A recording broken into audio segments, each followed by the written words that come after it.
याच कारणासाठी pharma company आमच्याबरोबर जॉईंट होतात। तुमच्या कंपनीमध्ये आम्ही वेळ वाचवू, पैसा वाचवू, श्रम वाचवू, कष्ट वाचवू आणि स्ट्रेस वाचवू। तुमच्या कंपनीत एक IPO तयार करण्यासाठी आम्ही कामकाज करू। तुमची कंपनी एक आयडियल फार्मा ऑर्गनायझेशन तयार करण्यासाठी कामकाज करू। तुमच्या कंपनीमध्ये आम्ही तुमचं फेम, व्हिजन आणि मिशन आणि कंपनी एक व्हॅल्यू तयार करू। या कारणासाठी आमच्याबरोबर कंपनी जॉईंट होतात। असा एक मेन विषय घेऊन आलोय, तो म्हणजे तुमच्या कंपनीचा MR हा जनरल MR आहे का एक ब्रँड MR म्हणून कामकाज करतोय। कंपनीमध्ये सेल्स येणं हे फार इम्पॉर्टंट नाही आहे। का नाही याच्या मागे कारण सांगतो, लक्षात घ्या। सेल्स तुमचा एक 12 महिन्याचा जरी हिशोब काढला तर त्याला 1-2 महिने तुमचा सेल मोठा होतो।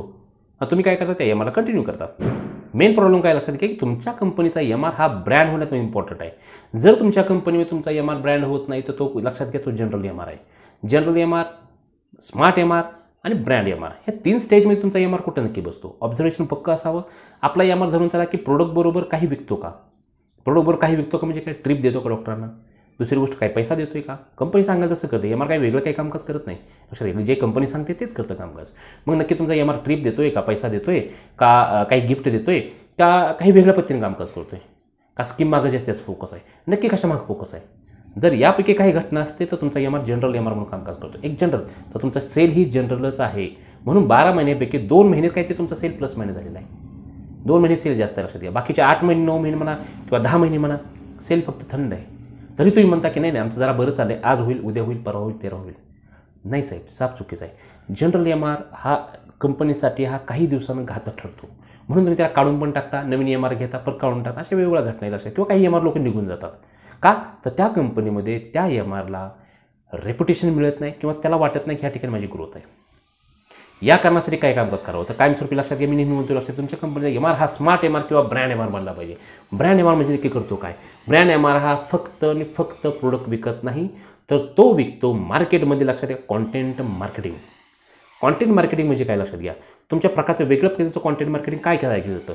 तुमच्या कंपनीमध्ये जेव्हा MR एखादा जात असतो त्यावेळेस भेटताना डॉक्टरना काय सांगतो नक्की, का कंपनीवर तुमचा प्रोडक्ट, का कंपनीवर आमचा डॉक्टर जॉईंट व्हावा, डॉक्टर प्रश्न आहे, लक्षात घ्या की मी तुझ्या कंपनीवर का जॉईंट हो। तर या कारणासाठी जॉईंट व्हा की तुमच्या कंपनीचा काही असा मोठा प्रॉब्लेम सॉल्व्ह करतोय का आपण डॉक्टर लोकांचा, काही मोठा प्रॉब्लेम, लक्षात घ्या। आणि जर तशा प्रकारचा प्रॉब्लेम आपण सॉल्व्ह करत नाही तर आपण त्या डॉक्टरला कायमस्वरूपी आपण कनेक्ट करू शकत नाही। आणि जर अशा प्रकारचं काही नियोजन करायचं असेल तर त्यासाठी लागतो कन्सेप्ट। तुमच्या कंपनीमध्ये कन्सेप्ट किती मोठा आहे, किती एखादा मोठा प्रॉब्लेम किती आपण सॉल्व्ह करू शकतो, हे जेव्हा आपण डॉक्टरबरोबर बोलायला जातो, that is the content marketing. बारकाईने लक्ष द्या की बाबा आपण एखाद्या या डॉक्टरबरोबर बोलायला जातो तर आपण MRनं पहिलं वाक्य, मी नेहमी म्हणतो लक्षात घ्या की पहिलं वाक्य, जसं की माझी सुरुवात तुम्ही बघितली, याच कारणासाठी फार्मा कंपनी आम्हाला जॉईंट होतात। तर तुमच्या कंपनीचा MR सुद्धा डॉक्टरबरोबर बोलताना असा काही बोलला गेला पाहिजे की त्या डॉक्टरनी पहिली 5 सेकंद त्या व्यक्तीबरोबर जॉईन झालं पाहिजे। पहिली 5 सेकंद फार मोठी अपेक्षा लक्षात घ्या। MR गेलेला काय सांगतो, माय नेम इज संतोष, असं दिदीज कंपनी कोणाला दिदीज नाही, लोकांना इंटरेस्ट आहे यार, डॉक्टर लोकांना त्यात कसलाही इंटरेस्ट नाही। तू कोण आहेस, तुझी कंपनी काय, काही इंटरेस्ट नाही, तू मला काय देतोय सांग। आणि तोही मोठा प्रॉब्लेम सॉल्व्ह करायला पाहिजे। छोट्या प्रॉब्लेमच्या नादी पैसा देणं, ट्रिप देणे, डॉक्टरांचे छोटे प्रॉब्लेम आहेत, ते 6 महिन्याचे, 2 महिन्याचे, वर्षाचे हे प्रॉब्लेम आहेत, लक्षात घ्या, हे संपणार आहेत। असा काही मोठा प्रॉब्लेम हात घाला की जेणेकरून तुमच्या कंपनीसाठी डॉक्टर लोकांनी एकमेकाला रेफरन्स दिली पाहिजे।